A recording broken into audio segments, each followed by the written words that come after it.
Good morning my dear friends, प्यारे मित्रों। आप सबकी तैयारी मस्त चल रही होगी। बस अब आपके पास 7 से 8 दिन है।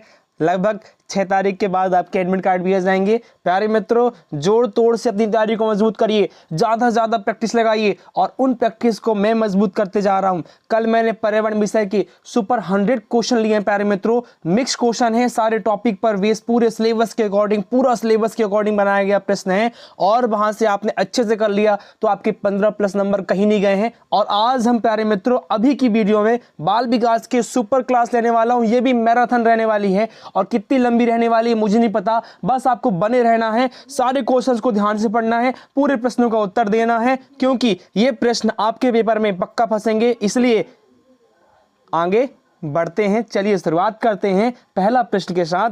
पढ़ेंगे पहला प्रश्न को ध्यान से, उत्तर देंगे ध्यान से, समझेंगे और स्पीड के साथ चलेंगे। पहला प्रश्न देखेंगे आप लोग मेरे साथ में। माता पिता को निर्देश देना चाहिए लेकिन अपने बच्चों की चिंताओं को सुनना और चर्चा करना चाहिए, यह किस पेरेंटिंग शैली के अंतर्गत आता है? अनुमोदक, सत्तावादी, अधिकारी, बेपरवाह।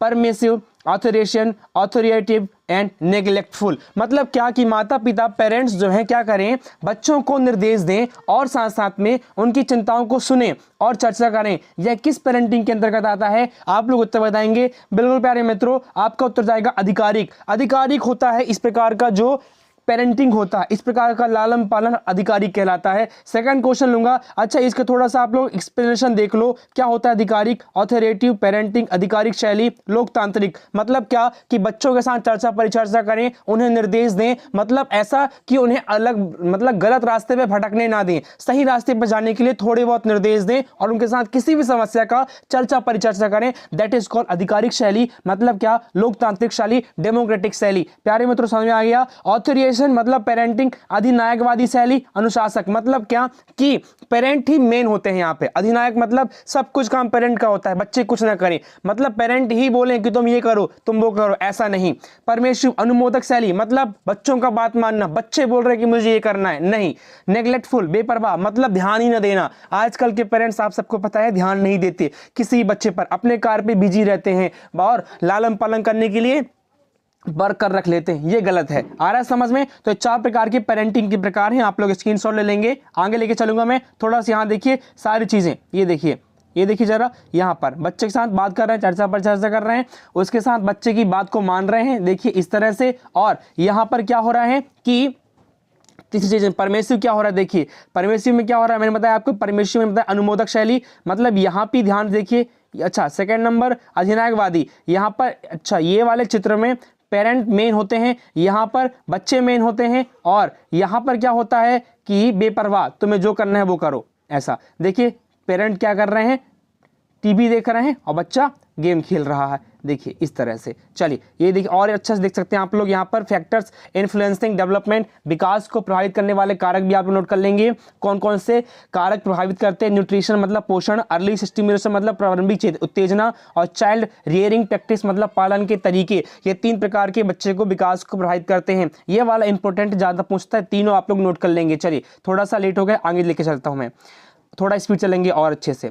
बच्चों को कठोरता से बताया जाना चाहिए कि क्या करना है और कैसे करना है, यह किस पेरेंटिंग शैली के अंतर्गत आता है? बिल्कुल देखिए कठोरता से बोल रहा है, मतलब क्या कि यहाँ पर पेरेंट्स क्या है, मेन है, अनुमोदक है, सत्तावादी, अधिकारी है या बेपरवाह है? बताएंगे अभी आप लोग। बिल्कुल सत्तावादी, अथोरिएशन जैसे मैंने बताया था अभी आपको, सत्तावादी को एक और नाम से जाना जाता है अधिनायकवादी के रूप में, ठीक है। चलिए क्वेश्चन नंबर नेक्स्ट।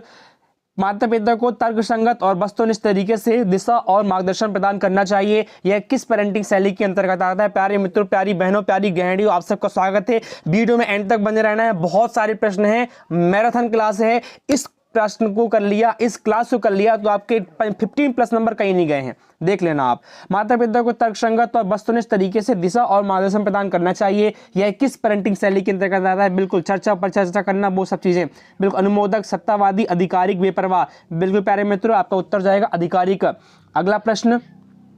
माता पिता को अपने बच्चों के साथ अपनी नीतियों के पीछे कारण पर चर्चा करनी चाहिए, किस पेरेंटिंग शैली के अंतर्गत आता है? अनुमोदक, सत्तावादी, अधिकारिक या बेपरवाह? अधिकारिक। अधिकारिक शैली है, जहां पर माता पिता बच्चों के साथ चर्चा करें वो अधिकारिक होगा, और जहां पर बच्चों पर कड़ाई से पालन किया जाए, नियम थोपा जाए या फिर कठोरता से उनको बोला जाए, वहां पर अधिनायकवादी हो जाएगा, सत्तावादी हो जाएगा। नेक्स्ट क्वेश्चन लेके चलूंगा। यहाँ पर शुरू के मैंने पेरेंट्स पर लिया प्रश्न है, माता पिता को बच्चों की गतिविधियों या निर्णयों को प्रतिबंधित नहीं करना चाहिए। यह किस पेरेंटिंग शैली के अंतर्गत आता है? प्रतिबंधित नहीं करना चाहिए, बिल्कुल सही है। अनुमोदक, सत्तावादी, अधिकारी का बेपरवाह, परमिसिव। अनुमोदक मतलब मानना, आप उनके कार्यकलाप को, गतिविधियों को मान रहे हैं, अनुमोदक है। परमिसिव है, ठीक है। चलिए क्वेश्चन नंबर नेक्स्ट।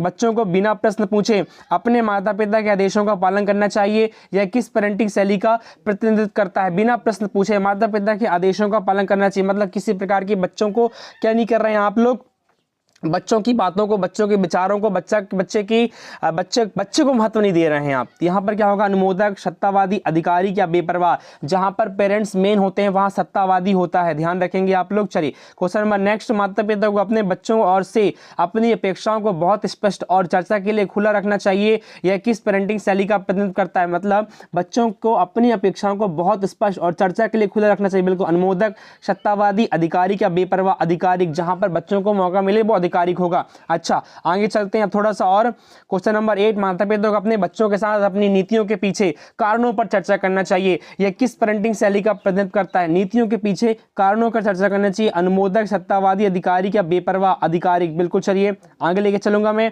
अच्छा अब आगे आपका नेक्स्ट, वृद्धि और विकास से संबंधित। एक विशेष उम्र में एक व्यक्ति से सामाजिक अपेक्षाओं को कहा जाता है। एक विशेष उम्र में एक व्यक्ति से सामाजिक अपेक्षाओं मतलब बच्चा सोशली हो उसके लिए कहा जाता है विकासात्मक क्षमताएं, विकासात्मक कार्य, दोनों। इनमें से कौन ही अपना उत्तर बताएंगे?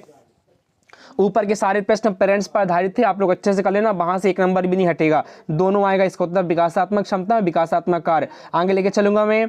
सहपाठियों के साथ नए और परिपक्व संबंध प्राप्त करना एक विकासात्मक कार्य किसका? अब बाल्यावस्था से प्रश्न पूछा है, देखिए वृद्धि और विकास से। सहपाठियों के साथ नए और परिपक्व संबंध प्राप्त करना एक विकासात्मक कार्य है। बाल्यावस्था का, शैशवावस्था का, किशोरावस्था का, उपरोक्त सभी का। DBAC कौन सा सही हो जाएगा बताइए आप लोग?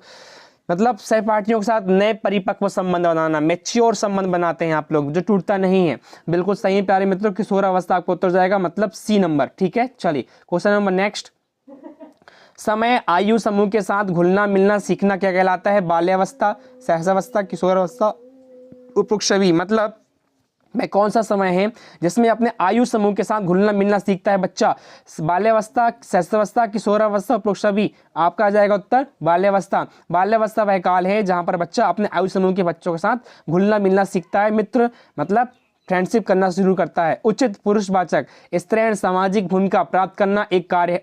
उचित पुरुषवाचक मतलब बच्चा पुरुष है और लड़की स्त्री है, इस प्रकार की सामाजिक भूमिका कब प्राप्त करता है बच्चा? बाल्यावस्था में, शैशवावस्था में, किशोरावस्था, उपरोक्त में। DBAC बताएंगे अपना उत्तर, किशोरावस्था। किशोरावस्था में बच्चा आके पता चलता है उसे कि मैं लड़का हूँ, और लड़की को पता चलता है कि मैं स्त्री हूँ, ठीक है। सामाजिक अवधारणाएं उसको पता चलती हैं।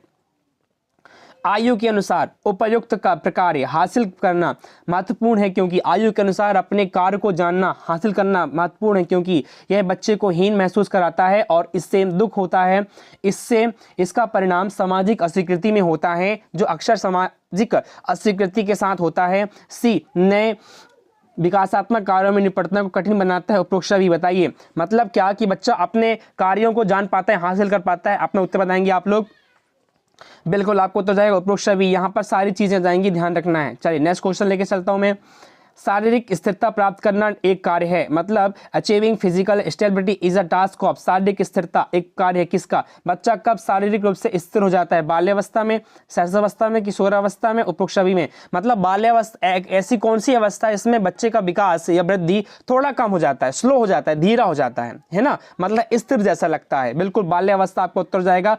सबसे ज्यादा विकास आप ध्यान रखना, सबसे ज्यादा विकास शैशवावस्था में होता है। इसके बाद विकास या वृद्धि बाल्यावस्था में आते आते थोड़ा सा धीमा हो जाता है, और फिर किशोरावस्था में फिर तेज हो जाता है, ठीक है। तो ये ध्यान रखना है आपको। नेक्स्ट क्वेश्चन लेके चलूंगा मैं। शरीर से शौच उन्मूलन को नियंत्रित करना सीखना बच्चा कब सीख जाता है? शौच उन्मूलन करना, learning to control the elimination of body wastage. मतलब बच्चा कब खुद से जान जाता है कि मुझे एलिमिनेट करना है शौच से? जन्म से 6 वर्ष, 6 से 12 वर्ष, 12 से 18 वर्ष, उपरोक्त सभी। बताएंगे इसका उत्तर बताएंगे। जन्म से 6 वर्ष, 6 वर्ष मतलब जन्म होने के बाद बच्चा जब 2-3 साल हो जाता है तो बच्चा जान जाता है कि वो एग्जिस्टेंस कर रहा है, ठीक है, मतलब 6 साल के अंदर अंदर। आगे लेके चलूंगा मैं, ठोस आहार लेना सीखना, बच्चा कब ठोस आहार लेना सीख जाता है? इतने इंपॉर्टेंट प्रश्न हैं जो आपके पेपर में आएंगे ही आएंगे। जन्म से 6 वर्ष, 6 से 12 वर्ष, 12 से 18 वर्ष, उपरोक्त सभी।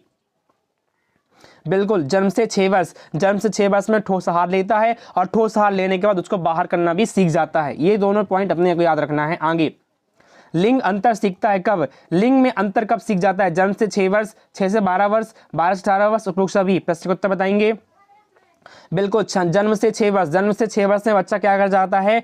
लिंग में अंतर सीख जाता है, लिंग में अंतर करना सीख जाता है और साथ में ठोस आहार लेना सीखता है और साथ में एग्जिशन करना भी सीखता है, एलिमिनेशन करना सीखता है। ये पूरे समय पर आधारित प्रश्न है। सामान्य खेलों के लिए सामान्य आवश्यक शारीरिक कौशल सीखना, बच्चा सामान्य खेलों के लिए आवश्यक शारीरिक कौशल कब सीखता है? जन्म से 6 वर्ष, 6 से 12 वर्ष, 12 से 18 वर्ष, उपरोक्त सभी। बताएंगे, प्रश्न को उत्तर बताएंगे। समान खेल, बच्चा खेल खेलना कब शुरू करता है? प्लेइंग एज पूछता है आपसे, बताएंगे आप 6 से 12 वर्ष, 6 से 12 वर्ष। ये इंपॉर्टेंट प्रश्न है, नोट करते जाना है। यहां देख लीजिए, लर्निंग टू वॉक, चलना सीखना। हैविंग हर्ट्स developmental task for childhood, birth to 6, ये हैविंग हर्ट्स का नियम है, ध्यान रखना, सिद्धांत है। ये पूरा आप स्क्रीनशॉट ले लेंगे आप लोग, मुझे बता रहा हूँ आपको मैं। हैविंग हर्ट्स द्वारा दिया गया विकास का सिद्धांत है, जिसमें जन्म से 6 वर्ष तक बच्चा क्या क्या करता है वो भी आपसे पूछता है। चलना सीखता है, ठोस आहार लेना सीखता है, बात करना सीखता है, शरीर से श्वास के उन्मूलन को नियंत्रित करना सीखता है और लिंग अंतर लिंग विनय करना सीख जाता है। ये 5 पॉइंट हैं, आपको नोट करके रखना है, ठीक है। आगे लेके चलूंगा मैं। इसके साथ साथ और कुछ पॉइंट है वो भी देख लीजिए। शारीरिक स्थिरता प्राप्त करना, सामाजिक और भौतिक वास्तविकता की तरल अवधारणा बनाना, माता पिता, भाई बहनों और अन्य लोगों के साथ खुद को भावनात्मक रूप से जोड़ना सीखना, सही और गलत में अंतर करना सीखना, विवेक विकसित करना, ये भी जन्म से 6 वर्ष की अवधि में होता है। ये भी आप स्क्रीनशॉट ले लेंगे। अच्छा, 6 से 12 वर्ष की अवधि में क्या क्या होता है ये नोट करिए आप लोग। 6 से 12 वर्ष की अवधि में क्या क्या होता है? समान खेलों के लिए आवश्यक शारीरिक कौशल सीखना, बढ़ते हुए जीव के रूप में स्वयं के प्रति स्वास्थ्य व्यवहार निर्माण करना सीखना, आयु साथियों के साथ घुलना मिलना सीखना, एक उपयुक्त पुल्लिंग या स्त्री सेक्स भूमिका सीखना, सामाजिक कौशल आ जाते हैं। तो ये जन्म से 6 वर्ष और 6 से 12 वर्ष के इंपॉर्टेंट पॉइंट थे, आप लोग नोट कर लेंगे। आगे लेके चलूंगा मैं। SWOT विश्लेषण एक नियोजन उपकरण है जो 4 तत्वों का मूल्यांकन करता है। देखिए, शक्तियां, कमजोरियां, अवसर, खतरे कौन कौन से आ रहे हैं ये आपसे पूछ रहा है। याद रखिएगा, SWOT आपको पता होना चाहिए। अभी इस पे हम व्याख्यान लेते हैं थोड़ा सा। SWOT याद रखेंगे आप लोग। स्ट्रेंथ, फिर आपका जाता है यह कमजोरी मतलब वीकनेस हो जाएगा, मतलब अपॉर्चुनिटी, टी मतलब हो जाएगा आपका, टी मतलब थ्रेट्स मतलब खतरे। ध्यान रखेंगे, ये तीनों चारों आते हैं, आप लोग ये ध्यान रखना है SWOT में। नेक्स्ट ये ध्यान रखिए, ये देखिए ज़रा, स्ट्रेंथ हो गया, वीकनेस हो गया। स्ट्रेंथ से क्या मिलता है? मददगार होता है। वीकनेस हार्मफुल होता है। अपॉर्चुनिटीज़ मतलब क्या? एक्सटर्नल होता है। और थ्रेट्स मतलब खतरा। ठीक है, चलिए। Write the meaning of SWOT on the board. Strength, weakness, opportunities, threats. अब आप इसको लिख लेंगे, ठीक है। आगे, ask each participant to do self SWOT. आप बच्चों से ऐसा पूछ सकते हैं। ये देखिए, ओला भी याद रखना है आपको, पूछता है ऑब्जर्व, लिसन, आस्क। ऑब्जर्व करना मतलब आकलन करना, सुनना और पूछना, ठीक है, इस तरह से। आगे EEP का फुल फॉर्म ध्यान रखेंगे, adolescence educational program, EEP adolescent friendly health service. AFHS का फुल फॉर्म याद रखेंगे, राष्ट्रीय किशोर स्वास्थ्य कार्यक्रम, RKSK। ये भी नोट कर लेंगे आप लोग, कुछ फुल फॉर्म मैंने लेके आ गया था, यहाँ देखेंगे। और ये देखिए, ये कुछ पॉइंट और आप लोग नोट करेंगे। ये आ जाइए, knowledge, attitude, values, enhance and life skill. केवल्स का फुल फॉर्म ध्यान रखेंगे आप लोग, KAVELS केवल्स का। नॉलेज है, K for knowledge, A for attitude, V for values, E for enhance, L for life skill. ठीक है, चलिए आगे चलता हूँ मैं। किशोरावस्था की बीच की अवधि है, पूछता आपसे किशोरावस्था की बीच की अवधि क्या क्या होती है, मतलब किसका ये मध्यस्थ काल कहलाता है। तो आप बताएंगे आप किस किस का। किशोरावस्था किसकी बीच की अवधि पूछ रहा है? बचपन और वयस्कता, जन्म और बचपन, वयस्कता और बुढ़ापा, बचपन और बुढ़ापा। बताएंगे, बचपन और वयस्कता के बीच की अवधि कहलाती है किशोरावस्था। ध्यान रखेंगे इस प्रश्न को। आगे लेकर चलता हूँ मैं। किशोरावस्था शुरू और समाप्त होती है। किशोरावस्था कब से शुरू होती है, कब से समाप्त होती है? उम्र पूछ रहा है, बिल्कुल 12 से 18 साल, आप सबको पता है 12 से 18 साल होता है, पर यहाँ पे 12 नहीं दिए थे, 11 दिए तो 11 से हो जाएगा। ठीक है, चलिए आगे चलता हूँ मैं। लड़कियों में ये लड़कियों में यौवना आरंभ का प्रारंभ लक्षण है। प्रथम लक्षण क्या है, मतलब बच्चे में यौवना आरंभ हो गया, उसका प्रथम लक्षण क्या होता है, जघन बालों की वृद्धि, स्तन बड़ की उपस्थिति, मासिक धर्म की शुरुआत, रात्रि उत्सर्जन। बिल्कुल प्यारे मित्रों, मासिक धर्म की शुरुआत बच्चों में पता चल जाता है, बच्चियों में पता चल जाता है कि वो स्त्री तत्व के गुण आने लगे हैं उसके अंदर, ठीक है। लड़कों में यौवनारंभ का पहला लक्षण क्या है, चेहरे के बाल विकास, रात का उत्सर्जन, आवाज़ तोड़ना, जघन बाल की उपस्थिति। बच्चों में, लड़कों में यौवनारंभ का प्रारंभ कैसे होता है, नॉक्टर्नल इमिशन, रात का उत्सर्जन, ठीक है। चलिए क्वेश्चन नंबर नेक्स्ट, किशोरावस्था के दौरान माता पिता से डैश की ओर गति होती है। किशोरावस्था के दौरान माता पिता से बच्चा किसकी ओर जाता है, भाई बहन की ओर, सहपाठी की ओर, मित्र की ओर, BC दोनों। बिल्कुल सहपाठी और मित्र की ओर दोनों की ओर जाता है बच्चा किशोरावस्था के दौरान माता पिता से हटके। बार बार डैश किशोर भावनाओं की अप्रत्याशितता की ओर ले जाता है, मतलब बार बार क्या किशोर भावनाओं को अप्रत्याशितता की ओर ले जाता है। स्वभाव प्रति परिवर्तन, भावनात्मक स्थिरता, व्यवसायिक चिंतन। बताएंगे, स्वभाव में परिवर्तन बच्चों को अप्रत्याशितता की ओर ले जाता है, ये ध्यान रखना है। क्वेश्चन नंबर नेक्स्ट, नैतिक विकास के क्षेत्र में किशोर निम्न का एक समूह विकसित करना शुरू कर देते हैं। नैतिक विकास के क्षेत्र में कोलवाक का नैतिक विकास वाला है ये। किशोर निम्न का एक समूह विकसित करना शुरू कर दे, मिजाज का, व्यक्तिगत मूल्य का, व्यवसायिक चिंता का, विचार का। व्यक्तिगत मूल्य का मतलब बच्चा किशोर अवस्था में आने के बाद उसके अंदर मेच्योरिटी आने लगती है और खुद के मूल्य बनाने लगता है, वो ये याद रखना है। नेक्स्ट, किशोर में मनोवैज्ञानिक परिवर्तन में सारे विकास, चाहे शैशवावस्था हो, बाल्यावस्था हो, किशोरावस्था, सारा पॉइंट आप कवर कर लेंगे आज। मनोवैज्ञानिक परिवर्तन का क्षेत्र होता है सांवेगिक, सामाजिक, संज्ञानात्मक, प्रोक्षावी और प्रोक्षावी इसका उत्तर जाएगा। मनोवैज्ञानिक परिवर्तन जो होते हैं सांवेगिक भी होता है, सामाजिक भी होता है और संज्ञानात्मक भी होता है। नेक्स्ट क्वेश्चन, जीवन की वह अवस्था जो युवावस्था की शुरुआत में शुरू होती है, जब यौन परिपक्वता या पुनरुत्पादन की क्षमता प्राप्त हो जाती है, उसे आमतौर पर डैश के रूप में जाना जाता है। जीवन की वह अवस्था जो यौवन अवस्था की शुरुआत में शुरू होती है, जब यौन परिपक्वता या पुनरुत्पादन की क्षमता प्राप्त हो जाती है, उसे आमतौर पर डैश कहा जाता है। बचपन, किशोरावस्था, वयस्कावस्था या शिशोरावस्था। बताएंगे, बिल्कुल किशोरावस्था वह अवस्था है जहाँ पर बच्चे में परिवर्तन आने शुरू हो जाते हैं। नेक्स्ट क्वेश्चन, विकास की किस अवस्था में व्यक्ति को व्यावसायिक समायोजन की समस्या का सामना करना पड़ता है। व्यावसायिक समायोजन, बचपन में, किशोरावस्था में, वयस्कता में, शिशुअवस्था में। जब बच्चा किशोरावस्था में आ जाता है तो उसे अपने बाद के भविष्य को लेकर चिंता होने लगती है, वही प्रश्न पूछा है किशोरावस्था, ठीक है। आगे, किस अवस्था में शारीरिक, मानसिक और भावनात्मक परिवर्तन तीव्रता से होते हैं। किस अवस्था में शारीरिक, मानसिक और भावनात्मक परिवर्तन तीव्रता से होते हैं। किशोर में, बाल्यावस्था में, वयस्कता में, पूर्णावस्था में। शारीरिक, मानसिक और भावनात्मक परिवर्तन ध्यान रखेंगे किशोरावस्था में ज़्यादा देखने को मिलते हैं।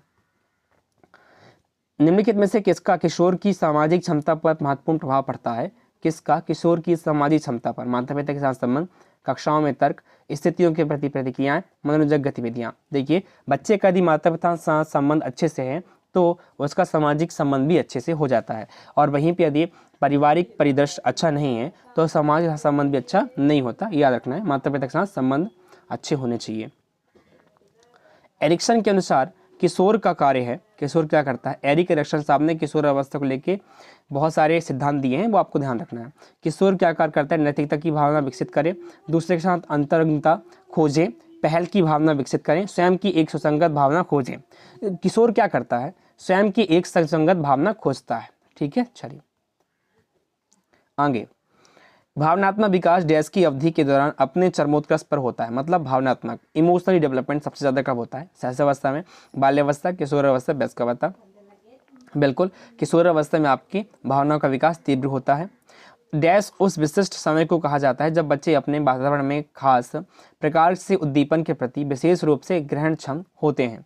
किस अवस्था में विशिष्ट समय को कहा जाता है, जब बच्चे उनके वातावरण में खास प्रकार के उद्दीपन के प्रति, खास प्रकार उद्दीपन मतलब स्टिमुलस के प्रति विशेष रूप से ग्रहणक्षम होते हैं। संवेदनशील अवधि, मुखर अवधि, नम्यता काल, मानसिक आक्रमणता। संवेदनशील अवधि होती है संवेदी प्रेरक अवस्था कहलाती है। पियाजे के पृष्ठ से लिया गया प्रश्न है, जब बच्चा किसी भी वस्तु को लेकर, किसी भी व्यक्ति को लेकर खास प्रकार से उद्दीपन को लेकर आकर्षित होता है। नेक्स्ट क्वेश्चन, अभिकथन से प्रश्न पूछा हुआ है, ध्यान से देखेंगे प्रश्न को। कथन, बच्चों के विकास की प्रगति को दूसरे बच्चों से तुलना करके सही ढंग से, शुद्धता से, सटीकता से मापा जा सकता है।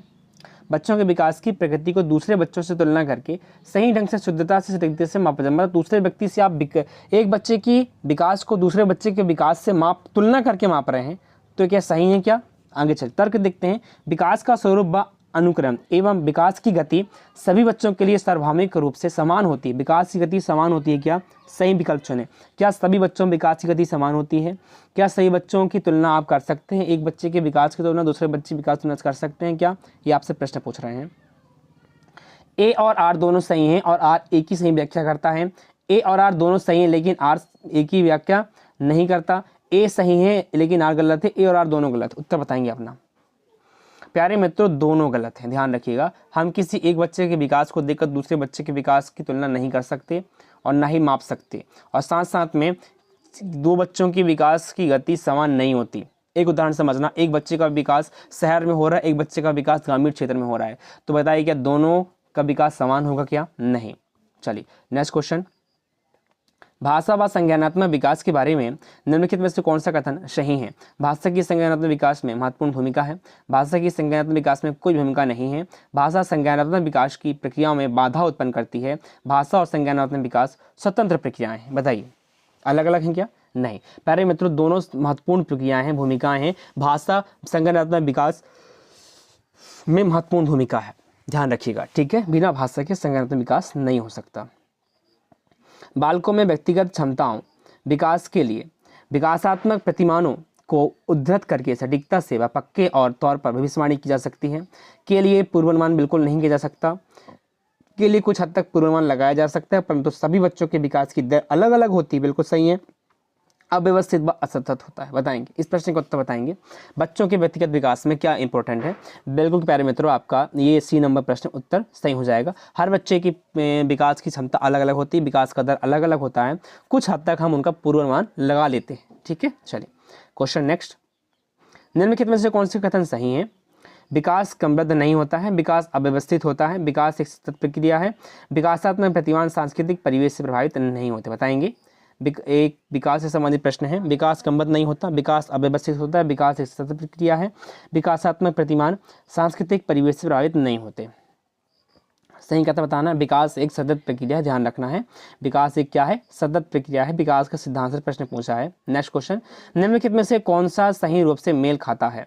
कौन सही रूप से मेल खाता है? भौतिक पर्यावरण विकास, संज्ञानात्मक परिपक्वता विकास, सामाजिक पर्यावरण विकास, नैतिक परिपक्वता विकास। प्रश्न का उत्तर बताएंगे। बिल्कुल प्यारे मित्रों, सामाजिक पर्यावरण विकास होता है। भौतिक तो शारीरिक विकास के रूप में आ जाएगा, संज्ञानात्मक मानसिक विकास के रूप में जाएगा, नैतिक शारीरिक विकास और मानसिक विकास दोनों रूप में आ जाएगा, पर सामाजिक पर्यावरण विकास के रूप में देखने को मिलता है। Next question.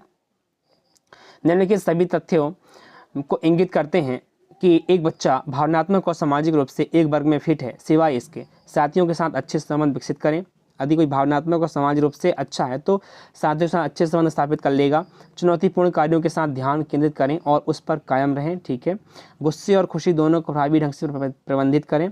साथियों के साथ प्रतिस्पर्धा कर लगातार ध्यान केंद्रित करें। उत्तर बताएंगे। बिल्कुल डी नंबर आपको उत्तर हो जाएगा प्यारे मित्रों। जो भावनात्मक रूप से सामाजिक रूप से स्थिर मतलब एक वर्ग में फिट है तो वो साथियों के साथ प्रतिस्पर्धा करने में समस्या आएगा, उसको सभी वर्गों में फिट होना चाहिए उसको। चलिए आगे लेके चलूंगा मैं 41 नंबर प्रश्न। निम्नलिखित में से कौन विकास के व्यापक पक्षों की सही पहचान करता है? विकास के व्यापक पक्ष भावनात्मक, बौद्धिक, आध्यात्मिक और सौ, शारीरिक व्यक्तिगत व्यक्तित्व, आध्यात्मिक और भावनात्मक, सामाजिक शारीरिक व्यक्तित्व सौ, शारीरिक संज्ञानात्मक, सामाजिक और भावनात्मक। बिल्कुल प्यारे मित्रों, ऑप्शन नंबर डी आपका सही हो जाएगा। इसमें शारीरिक भी है, संज्ञानात्मक भी है, सामाजिक भी है और भावनात्मक भी है। संज्ञानात्मक मानसिक भी आ जाता है, ठीक है। चलिए नेक्स्ट क्वेश्चन। अवधारणाओं का विकास मुख्य रूप से निम्नलिखित का एक हिस्सा है। अवधारणा का विकास मुख्य रूप से किसका हिस्सा है? भावनात्मक विकास का, बौद्धिक विकास का, शारीरिक विकास का या सामाजिक विकास का? अवधारणाओं का विकास बिल्कुल प्यारे मित्रों बौद्धिक विकास से संबंधित है। अवधारणाएं कॉन्सेप्ट, ठीक है। Next question. विकास के प्रत्येक चरण के लिए सामाजिक अपेक्षा को क्या कहा जाता है? विकास के प्रत्येक चरण के लिए सामाजिक अपेक्षा को क्या कहा जाता है? विकासात्मक कार्य, विकासात्मक आवश्यकताएं, विकासात्मक बाधाएं, विकासात्मक क्षेत्र। बताइए विकास के प्रत्येक चरण के लिए सामाजिक अपेक्षा को क्या कहा जाता है? विकासात्मक कार्य कहा जाता है, ठीक है प्यारे मित्रों। चलिए नेक्स्ट क्वेश्चन लेके चलूंगा मैं 44 नंबर। छात्रों के मानसिक स्वास्थ्य और मनोसामाजिक सहायता के लिए एक पहल। छात्रों के मानसिक स्वास्थ्य और मनोसामाजिक सहायता के लिए एक पहल निपुण मनोदर्पण सुकन्या योजना। ये प्रश्न पिछली बार पूछा हुआ था। मनोदर्पण ध्यान रखना प्यारे मित्रों, मनोदर्पण इसका उत्तर हो जाएगा। निपुण का फुल फॉर्म बताएंगे आप लोग मुझे, निपुण का फुल फॉर्म बताएंगे। निपुण का फुल फॉर्म क्या होता है? चलिए नेक्स्ट क्वेश्चन लूँगा आपके साथ में, परिपक्वता और अधिगम के बीच संबंध के बारे में निम्नलिखित में से कौन सा सही है। परिपक्वता और अधिगम के बीच में, परिपक्वता और अधिगम के बीच में संबंध बताना है। परिपक्वता और सीखना दो अलग अलग प्रक्रियाएं हैं और इनका एक दूसरे से कोई संबंध नहीं है। परिपक्वता और सीखना पूरक प्रक्रियाएं हैं। परिपक्वता सीखने के लिए कच्चा माल प्रदान करती है। बी और सी दोनों, बताइए उत्तर बताएंगे।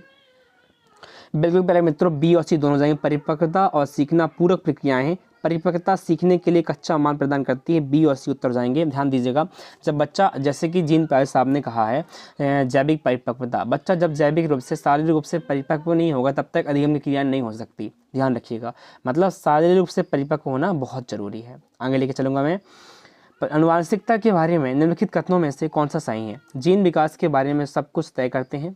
अनुवांशिकता निर्धारित करती है कि एक व्यक्ति कितनी दूर जाएगा। बिल्कुल बहुत प्यारा प्रश्न, पूछा हुआ प्रश्न है। जीन विकास प्राप्त करने की ऊपरी सीमा तय करते हैं। बताइए इस प्रश्न को उत्तर बताएंगे। इस प्रश्न को उत्तर बताएंगे, ध्यान रखिएगा।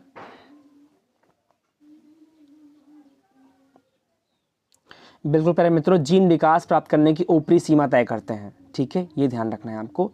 ये बहुत प्यारा प्रश्न है, बहुत बार पूछा हुआ प्रश्न है। नेक्स्ट क्वेश्चन, समाजीकरण की प्रक्रिया डैश को बनाए रखने में मदद करती है। समाजीकरण से प्रश्न पूछा है। भावनात्मक स्थिरता, आम पहचान, आत्म पहचान या सामाजिक व्यवस्था। बच्चा सामाजिक रूप से परिपक्व होना चाहिए, सामाजिक व्यवस्था बनी रहनी चाहिए। ध्यान रखिएगा, समाजीकरण की प्रक्रिया में सामाजिक व्यवस्था बनाए रखने में मदद मिलती है। चलिए नेक्स्ट क्वेश्चन, समाजीकरण की प्रक्रिया एक डैश प्रक्रिया है। समाजीकरण प्रक्रिया एक डैश प्रक्रिया, अस्थायी, लघु अवधि, असतत, आजीवन प्रक्रिया है। समाजीकरण प्रक्रिया कैसी प्रक्रिया बताएंगे। बिल्कुल एक आजीवन प्रक्रिया है, लाइफ लॉन्ग चलने वाली प्रक्रिया है। नेक्स्ट क्वेश्चन, प्यारे मित्रों सेकंड लास्ट प्रश्न लूँगा आप सबके साथ में। आज मैं 50 प्रश्न लेके आया था, सुपर 50 प्रश्न आप सबके लिए, तो यहाँ तक बने रहने की बहुत बहुत धन्यवाद। 2 प्रश्न और अच्छे से लेंगे, इसके बाद हम हिंदी विषय के प्रश्न करेंगे, सुपर प्रश्न करेंगे हिंदी विषय के। चलिए देखते हैं जरा। इलियट आइजनर द्वारा तैयार की गई अवधारणा कौन सी पाठचर्या है। इलियट आइजनर द्वारा तैयार की गई अवधारणा कौन सी पाठचर्या है। अव्यक्त पाठचर्या, शून्य पाठचर्या, कोर पाठ्यक्रम, छिपा हुआ पाठ्यक्रम। ये पाठ्यक्रम से प्रश्न पूछा हुआ है। शून्य पाठ्यक्रम प्यारे मित्रों, ध्यान रखना, जीरो सिलेबस कहते हैं, जीरो करिकुलम कहते हैं इसको। ठीक है, नेक्स्ट क्वेश्चन, लास्ट क्वेश्चन लूंगा आपके साथ में। अवलोकन पाठचर्या किसकी अपेक्षा करता है उतना ही महत्वपूर्ण है जितना कि वह किसकी वकालत करता है। निम्नलिखित में से किस प्रकार के पाठ्यक्रम से संबंधित। प्रत्यक्ष पाठ्यक्रम, छिपे हुए पाठ्यक्रम, कोर पाठ्यक्रम, शून्य पाठ्यक्रम। ये भी प्यारे मित्रों ध्यान रखना, शून्य पाठ्यक्रम का शून्य पाठचर्या कहलाता है, ध्यान रखना है। ठीक है, तो इस प्रकार से आपके सुपर 50 प्रश्न मैंने लिए प्यारे मित्रों। शेयर करना है, सब्सक्राइब करना है। मिलता हूँ नेक्स्ट वीडियो में। Thank you so much.